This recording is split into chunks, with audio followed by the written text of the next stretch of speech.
Up next, an exclusive interview with a singer-guitarist who had failed as a solo artist for years. I mean, he felt his songs were pretty good, but for some reason, they just weren't going anywhere. And then he released them in a whole new way, re-released them. That made all the difference. He tells us the story of how he learned to use a very cool effect on his guitar to take one of these songs to classic rock legend, and how he went from zero to hero virtually overnight. Coming up next on Professor of Rock. Hey music junkies, Professor of Rock, always here to celebrate the greatest artists and the greatest songs of all time. Make sure to subscribe below to be a part of a community that's dedicated to the classics of music. You can check that out.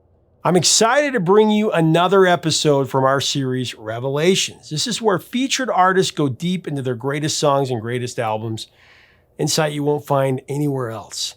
On this installment of Revelations, it's a new episode of our Zoom session with Legend Peter Frampton as he goes further in depth on one of the biggest blockbuster albums ever, Frampton Comes Alive. Last time we covered Baby I Love Your Way, and this time it's the 70s classic hit, Show Me the Way. Originally released in June of '75 as the lead single from his fourth album, Frampton, it of course includes his famous talk box, and in this interview he shares how he found that particular sound. The studio version of Show Me the Way didn't chart, but like I said, it had a resurgence a year later when the live version was the first single off Frampton Comes Alive. It actually became his biggest chart hit from the album, going to number 6 on the Billboard Hot 100. And here he shows how he created the song, as well as feelings on Dave Grohl and Yacht Rock and lots of things like that. So we go into this interview. I do want to thank our sponsor, Zenni Eyewear. I wear them all the time. You're going to love to customize the sides of these with your name, the logo to the side, your business name, whatever you want to do. I have Professor of Rock. Make sure to go to Zenni.com to check it out today. Here's Peter with the story. Show Me the Way was, I'd been down to Nassau, Bahamas. I went down there for 3 weeks to write. I had 3 weeks to write the whole album, the Frampton album, because we had a tour booked and all that after the album, the recording and everything. So the first 2 weeks, I pretty much partied every night with Alvin Lee of 10 Years After. So we had some fun times down there. But when they left after a couple of weeks, I realized I had 8 days left and I hadn't written anything decent, you know.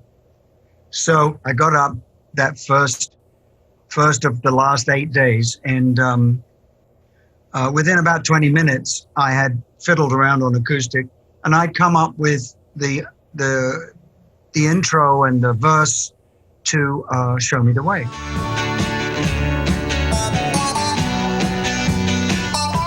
And so I quickly got out my notepad and paper and pencil and started writing some lyrics and finished the first verse and chorus and said, wow, this is better than everything else I've written since I've been here. So put that in the good pile, and then I better move on to something else. That's when I had a bit of a swim.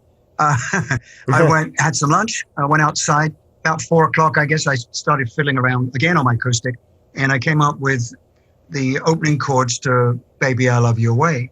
And by about 4:35, the sun has started to sink, and the shadows are moving across the page. Shadows grow so long before my eyes. And so that's how I wrote the lyrics.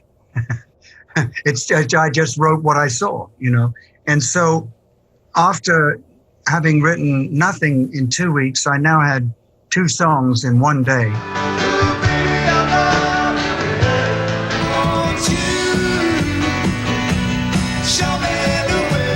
2 songs, one day. That were the two of the biggest songs I've ever written. So that was I had no idea at the time, obviously. I just thought that they were, I kind of like these. These are okay. Well, now, as I understand it, you recorded your first demo of Show Me the Way on a Sony 550A boombox. Is that right? Yes. I always think it's interesting, the equipment that people use, because some of this stuff is just not around anymore, and I think it's fun to talk about.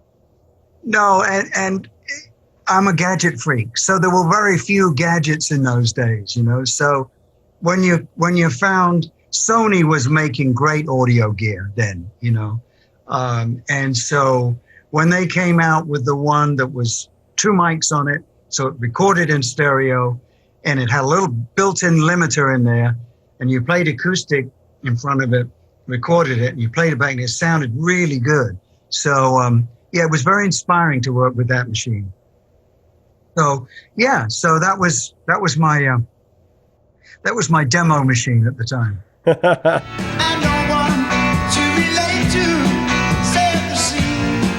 I've always loved the lyrics from Show Me the Way. Well, I can see no reason. You're living on your nerves. When someone drops a cup and I submerge. When someone drops a cup and I submerge. I'm swimming in a circle. I feel I'm going down. There has to be a fool to play my part. Someone thought of healing. Someone thought of healing. Just the cup. John Lennon always did so well with those lyrics about the cup. Pouring out like endless rain into a paper cup. Funny, when you do so many interviews, you hear different things come up with inspirations for people. Talking to Neil Finn of Crowded House, Paper Cup. Freedom without, try to catch the deluge in a paper cup. In Don't Dream Right. It's Over. And he said, well, John Lennon was the first one with talk about the paper cup. Try to catch the deluge in a paper cup. I remember I looked up the word deluge because I was like, what is that? That was a little homage to John Lennon, really. I mean, I was aware at the time, when I wrote about anybody who mentions paper cup in a song, you've got to take that one on board. He was there first. I just think it's interesting how certain things come into lyrics. It was, I remember exactly what I was thinking about at that moment. It's like, if I've got my back to the door and I'm looking at my computer screen and I've got music really loud and you come in and you put your hand on my shoulder, it's the same thing. It's, Yeah. that's what it is. So it's. Well, the All Things Must Pass sessions, one of the most phenomenal albums of all time, and it's just undeniable. Abbey Road Studios, 1970 with George Harrison. What memory stands out from that experience? It was one of the most surprising situations in my life. What led to me being playing on that record was a dear friend and someone who worked with George, Terry Doran. And he was a friend of mine and my girlfriend, later to be my wife, Mary. And we would hang out in the clubs up in London. And one day I was in this pub and he said, Terry said, you want to come and meet Jeffrey? And I said, Jeffrey? Who? Jeffrey who? And he said, Harrison. I said, oh, it's a code name. So all the Beatles had code names. So I didn't know at that point, but Jeffrey is George. So I said, you're kidding me, right? He said, yeah, he's recording down the street. They're recording at Trident. He's doing Doris Troy's first album, his first album producing for the Apple label, George's first production. And I said, I know Doris. She sang on Shine On.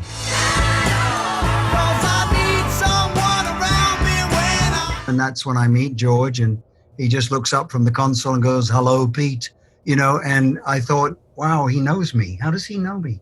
So I got to meet George then. And within a few minutes, he said, would you like to play on this track? I said, yeah.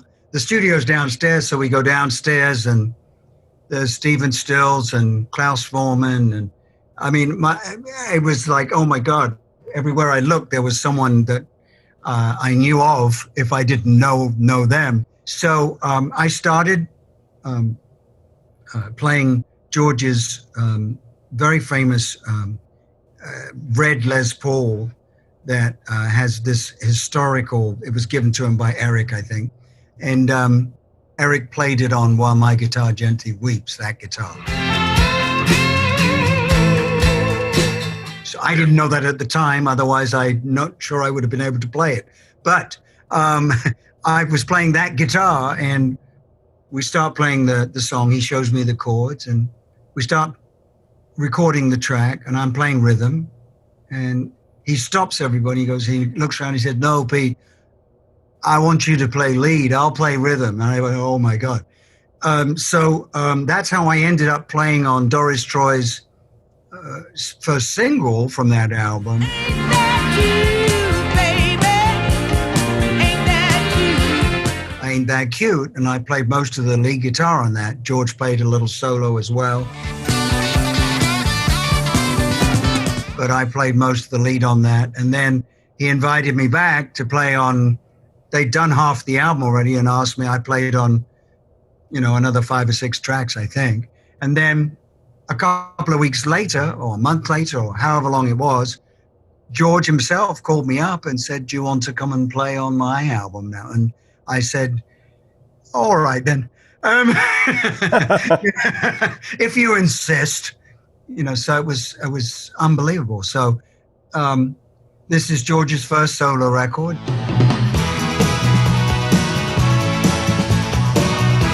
I walk in, there's Ringo and Jim Gordon on drums. Klaus is there. I'm not sure if Gary Wright was already there on that, but he was there on some of the other days.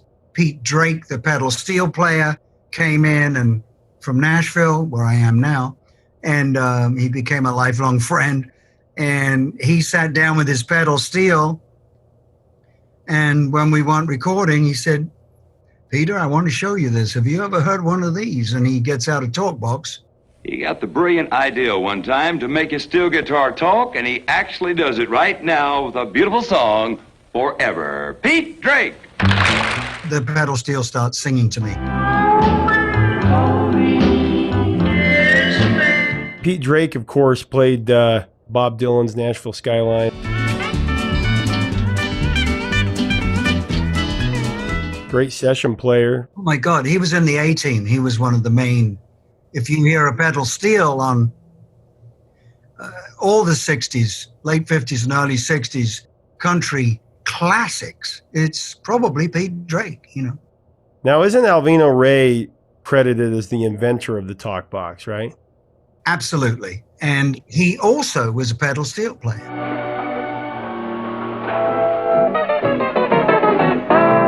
He did something special. He had the actual talk box and the pipe was actually behind the curtain, and his wife would do the act, stick the tube in her mouth. He would play it, and she would do the wah, wah, wah, wah, back behind the curtain. I am the spirit of the St. Louis Blues. So it was all a bit of Wizard of Oz there,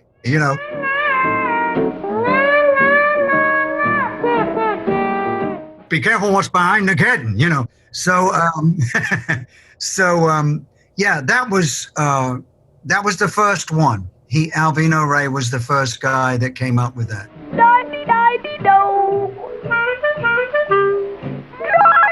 So not only is this the first time I'm recording with George Harrison on his album, but it's the first time I'm actually seeing a talk box, which meant so much to me, because I'd heard that sound over the years from radio stations would use a similar gadget to do their call signs. And so I actually heard this sound and went, oh my God, how do I get that? And he said, well, this is mine. And I made it myself. And I said, oh, okay, well, I'll have to find one. Well, he then lent that to Joe Walsh, who then used that talk box on Rocky Mountain Way.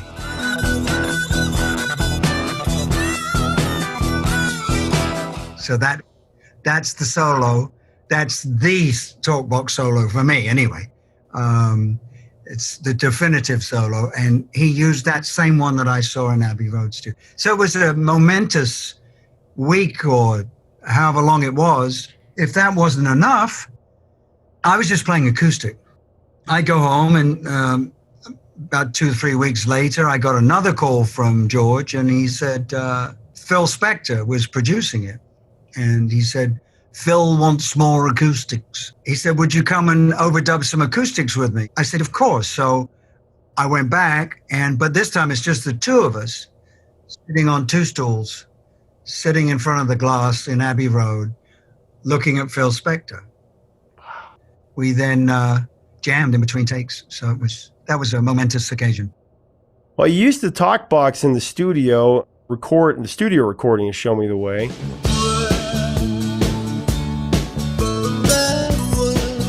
Well, it was the first time, the first album that I had been using it live. After Something's Happening album came out, we were touring, and that's when I got the talk box for Christmas, and learned how to use it in between those two albums, Something's Happening and Frampton. So we were on the road, and I decided to start using it and use it in Do You Feel?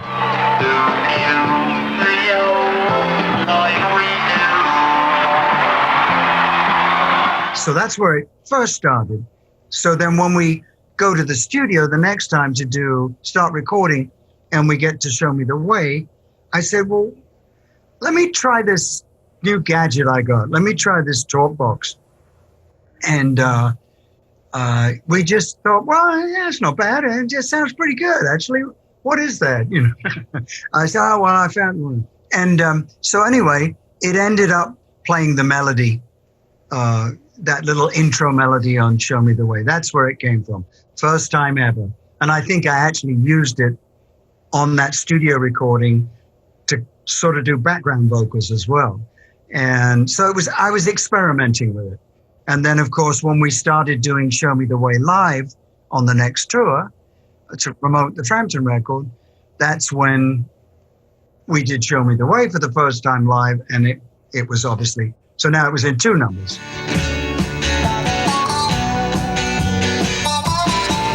It was in Show Me the Way and Do You Feel?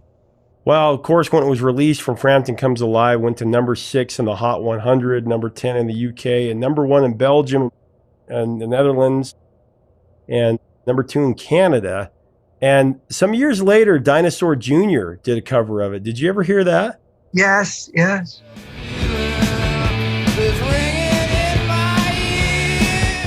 No, it's great. It's great. Yeah, it's really good. I'm always honored when people want to try my song or do a cover of it. So yeah, it was great. You know, it was really good. Well, and then jam with Foo Fighters on Letterman. Oh, wow, you're going deep there. Yeah, we were just jamming during the commercial. You know, that made it onto the internet, I think. So yeah, and then after that show, because I was in the house band and they were the musical guest that night. And so we met, and I was a big fan already of theirs. And that's when they said, well, where'd you live? I said, Nashville. So Dave said, well, come and jam with us. We'll do this live together. So that's when I did it live with them on stage in Nashville, and it tore the place up. Thank the heavens for Dave Grohl. I mean, we talk about somebody that we need in this time that is the guy that keeps rock and roll alive. Oh, yes. You know what I mean? Yes. I actually gave him, at that gig, when they came to, I gave him this horrible looking prototype of the Frampton talk box, which doesn't look anything like the one that we ended up with, but it worked. And I gave him he has the prototype Frampton. That's awesome. Yeah. So it was, and then when I sat in with Billy Joel for his birthday recently, his last birthday. This gentleman had the greatest live album that was ever recorded. Please welcome Peter Frampton.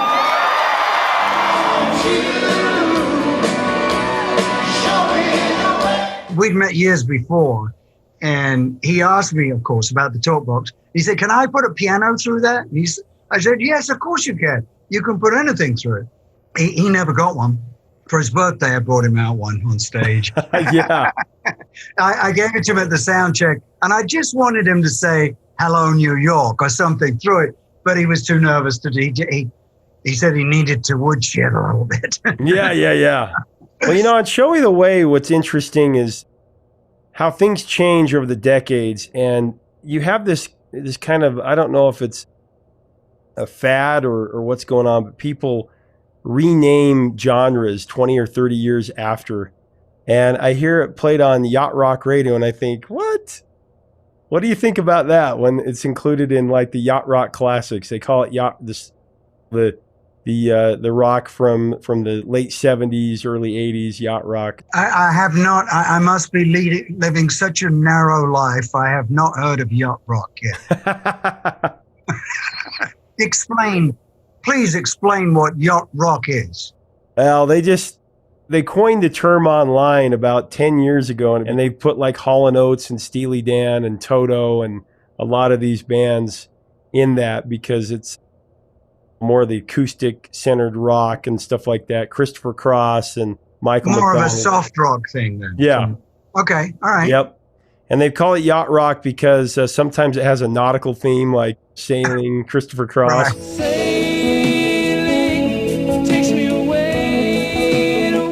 And they made a joke that that's where music they listen to on their yacht. I don't know. Let's set sail. But Okay. they coined that, and they've used some of these songs, and I just think, to me, that doesn't sound like yacht rock.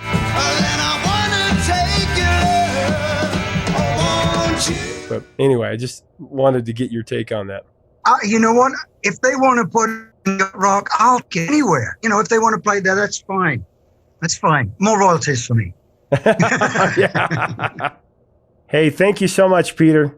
You're very welcome, and thank you for having me on your show.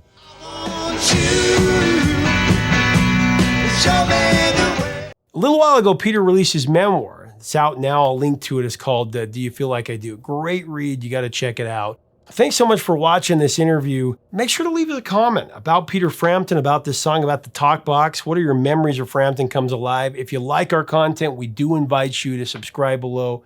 Check the box so you always know when our latest interviews are coming out. And make sure to check us out on Patreon. Help us keep the music alive. That's the idea. Until next time, 3 chords and the truth, my friends.